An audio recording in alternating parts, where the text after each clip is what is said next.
Hello everyone, welcome to my channel. দেখো, আজকের যে টপিক নিয়ে আলোচনা করব কি গ্রামাটিক্যালের একটা পার্ট বলতে পারি বা স্পোকেন ইংলিশের একটা পার্ট বলতে পারি। কেন? কারণ স্পোকেন ইংলিশের ক্ষেত্রে বা গ্রামাটিক্যালের আমরা বিভিন্ন পরীক্ষার মধ্যে বিভিন্ন সমস্যার সম্মুখীন হয় কি হ্যাজ হ্যাভের ব্যবহার নিয়ে। হ্যাজ কোথায় ব্যবহার হবে আর হ্যাভটা কোথায় ব্যবহার হবে, এই নিয়ে প্রায় আমরা সমস্যা পড়ে থাকি। ঠিক আছে, সেই জিনিসটা আজকে টোটাল ক্লিয়ার করব। তোমরা এই ভিডিওটা প্রথম থেকে শেষ পর্যন্ত অবশ্যই দেখো। তোমরা শেষ পর্যন্ত তোমরা অবশ্যই বুঝতে পারবে যে হ্যাজ আর হ্যাভ প্রকৃতপক্ষে এর ব্যবহার, এর অর্থ যাবতীয় আমি বলবো। ওকে, চলো দেখা যাক। পুরোটা একদম খুব সুন্দরভাবে তোমরা দেখো। এখানে দেখো, we dash a white dog. Has আর হ্যাভ সাধারণত আমরা টেন্সের ক্ষেত্রে পারফেক্ট টেন্সে ব্যবহার করি। যে কোনো পারফেক্ট, অর্থাৎ যে কোনো পারফেক্ট বলতে কি প্রেজেন্ট পারফেক্ট, পাস্ট পারফেক্ট আর ফিউচার পারফেক্টের ক্ষেত্রে আমরা এই হ্যাজের ব্যবহার করি। ঠিক আছে, হ্যাজ বা হ্যাভ আছে অর্থে বোঝায়। ঠিক আছে, আছে অর্থে। আবার কি, আবার কিছু কিছু কি কেমনভাবে ব্যবহার হয়, হ্যাজ আর হ্যাভ জাস্ট কোনো কাজ এইমাত্র হয়ে গিয়েছে। যদি আমি বলি I have done the homework, আমি কাজটি করেছি। হোমওয়ার্ক ঘরের, আমি ঘরের কাজটি করেছি। I have gone to the school, আমি স্কুলে গিয়েছি।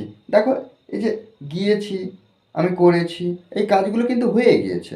জাস্ট যখন জাস্ট ফিনিশড, জাস্ট ফিনিশড এই মাত্র শেষ হয়ে যাবে, তখন হ্যাভেজের ব্যবহারটা করছি। এখানে দেখো আমরা জাস্ট হ্যাভার হ্যাজটা কোন ক্ষেত্রে বা এখানে সাবজেক্ট অনুযায়ী কীভাবে ব্যবহার হবে সেই জিনিসটা শুধুমাত্র আমি আজকে নিয়ে আলোচনা করব। আগের দিন স্পোকেন ইংলিশ ক্লাসে আমি এই যে হ্যাজ আর হ্যাভ দিয়ে কীভাবে বাক্য তৈরি করতে হয়, হ্যাজের ব্যবহারটা আমি সেই ক্লাসে বাক্য তৈরি করে দেখিয়েছি। ঠিক আছে, তোমরা যারা যারা ওই ভিডিওটা দেখোনি তোমরা অবশ্যই একটু দেখে আসবে। ওকে, আমার ডেসক্রিপশন বক্সে লিঙ্ক দেওয়া থাকবে, অবশ্যই দেখবে। দেখলে তখন কী হবে না, হ্যাজাবের যে বাক্যের ক্ষেত্রে বা স্পোকেন ইংলিশের ক্ষেত্রে বা নিউ সেন্টেন্সের ক্ষেত্রে কীভাবে গঠন করা হচ্ছে এই যে হ্যাজাব দিয়ে, পুরোটা ক্লিয়ার হয়ে যাবে। ওকে, দেখো এখানে উই উই উই বলতে কি আমরা, উই মানে আমরা। তাহলে হ্যাজ আর হ্যাভ সাধারণত কি হয় বেশিরভাগ ক্ষেত্রে কি না, এই যে হ্যাজ আর হ্যাভ, হ্যাজটা ব্যবহার হয় সাবজেক্ট যদি থার্ড পারসন সিঙ্গুলার নাম্বার হয়। সাবজেক্ট যদি থার্ড পারসন সিঙ্গুলার নাম্বার হয় সেক্ষেত্রে কি হচ্ছে না, হ্যাজ ব্যবহার হচ্ছে। আবার হ্যাভটা কি, যখন অনেকজনের ক্ষেত্রে বোঝাবে, যখন অনেকজনের ক্ষেত্রে, অর্থাৎ প্লুরাল হবে, অর্থাৎ প্লুরাল বলতে বহু বচন, অর্থাৎ একের অধিক যখন বোঝাবে, তাহলে হ্যাজটা কি, হ্যাজ কখন ব্যবহার হবে, সাবজেক্ট যদি থার্ড পারসন কিন্তু সিঙ্গুলার নাম্বার, থার্ড পারসন কিন্তু সিঙ্গুলার নাম্বার হবে, তখন হ্যাজ ব্যবহার হচ্ছে। আর হ্যাভটা কি, যখন অনেকজনকে বোঝাবে। ঠিক আছে, যখন অনেকজনকে বোঝাবে। দেখো এক্ষেত্রে আমরা উই দেখতে পাচ্ছি, উই এর পরে কি হবে, উই মানে কি আমরা, তাহলে অনেকজনকে বোঝাচ্ছে, তখন কি ব্যবহার হবে না, হ্যাভ ব্যবহার হবে। We have, we have.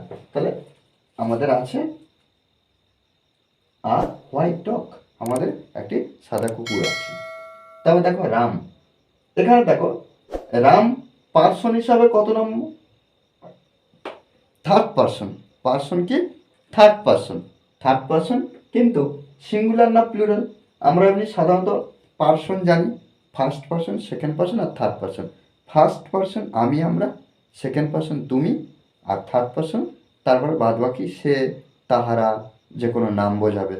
হ্যাঁ, যাই হোক না কেন পৃথিবীতে আমি আমরা আর তুমি তোমরা, এই চারটে বাদ দিয়ে তারপরে বাদ বাকি সব হবে থার্ড পারসন। তাহলে নাম বোঝাচ্ছে, তাহলে এটা থার্ড পারসন, কিন্তু কজনকে বোঝাচ্ছে, সিঙ্গুলার। এক থার্ড পারসন কিন্তু সিঙ্গুলার যখন হবে তখন আমরা কি ব্যবহার করব না, হ্যাজ ব্যবহার করব।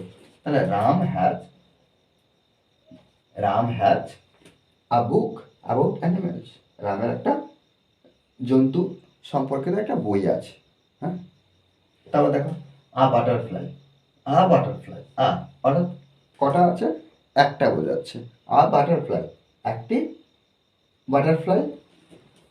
হ্যাঁ, কি বিউটিফুল উইং, সুন্দর ডানা আছে, তাহলে এখানে হ্যাভ ব্যবহার করব। ওকে, তারপর দেখো অ্যানি, এখানে একজনের নাম বোঝাচ্ছে। এখানে কি হচ্ছে না, একজনের নাম বোঝাচ্ছে, তাহলে এখানে অ্যানি একজনকে বোঝাচ্ছে, থার্ড পারসন সিঙ্গুলার, তার এক্ষেত্রে আমরা হ্যাজ ব্যবহার করব। তারপরে একটু দেখো, প্রত্যেকবারে বললাম থার্ড পারসন সিঙ্গুলার হলে হ্যাজ ব্যবহার হবে, আর অনেকজনের ক্ষেত্রে তখন কি হবে না, হ্যাভ ব্যবহার হবে। কিন্তু এখানে একটু ব্যতিক্রম হয়ে গেছে, কি আই আছে, আয়ের পরে কি আই হ্যাজ হবে না আই হ্যাভ হবে, তোমরা অটোমেটিক বুঝতে পেরেছো। তোমরা বুঝতে পেরেছো যে এখানে কি হতে পারে। তাহলে দেখো আইটা কি থার্ড পারসন না, তাই এখানে হ্যাজ হবে না। আর এখানে আই হলো, আর আই বলতে আমি, আমি একজনকে বোঝাচ্ছে, কিন্তু এটা ফার্স্ট পারসন। আয়ের পরে সবসময় হ্যাজাবের ব্যবহারের মধ্যে কি হয়, হ্যাভ ব্যবহার হয়। I have first person, first person singular number, first person singular number, এক্ষেত্রে হ্যাভ ব্যবহার করবো আমরা। ঠিক আছে, আয়ের পরে সবসময় আমরা হ্যাভ ব্যবহার করব। তারপর দেখো ইউ, ইউ হলো সেকেন্ড পারসন, ইউ, ইউ হলো সেকেন্ড পারসন, তাহলে এক্ষেত্রে আমরা হ্যাভ ব্যবহার করবো। ইউর পরে সবসময় কি হয় না, হ্যাভ ব্যবহার হয়, ইউ হ্যাভ। তারপরে কি না, দে, দে বলতে তারা, তারা, দে বা তারা বা তাদের, ড্যাশ লটস অফ টয়েস, তাদের লট, লট অফ টয়েস, হ্যাঁ অনেক খেলনা আছে, তাহলে এখানে আছে বোঝাচ্ছে, আর এখানে দে আছে, দে বলতে তারা, এখানে সিঙ্গুলার নয় কিন্তু, তাহলে প্লুরাল বোঝাচ্ছে।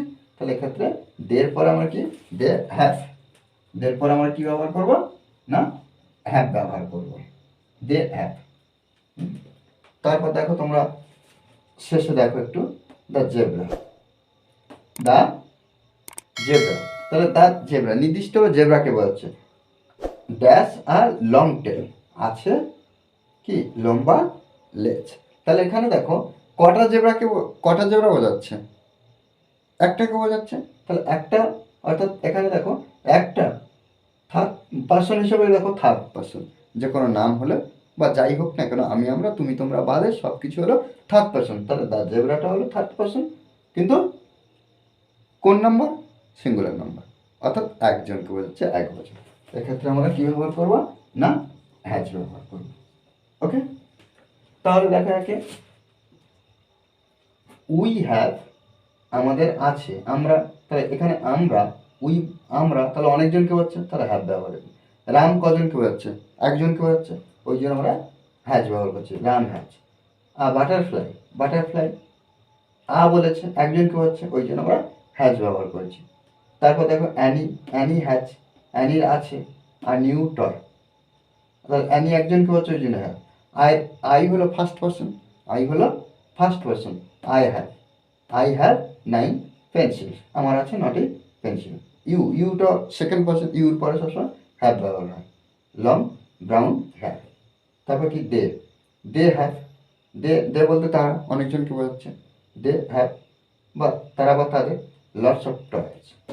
তারপরে the zebra, the zebra has, zebra আছে, আর লং টেল, আর লং টেল, তাহলে জেব্রা কটা, একটা বোঝাচ্ছে, ওই জন্য আমরা কী দিয়েছি, হ্যাঁ হ্যাজ দিয়েছি।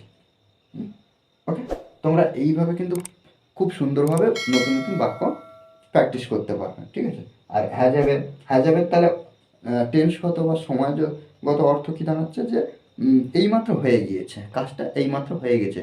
ওকে, আর এই ধরনের ভিডিও পেতে তোমরা চ্যানেলটি সাবস্ক্রাইব করে রাখো। ওকে, আর প্রতিনিয়ত আপডেট পাওয়ার জন্য বেল আইকন প্রেস করো। Okay, thanks for watching this video.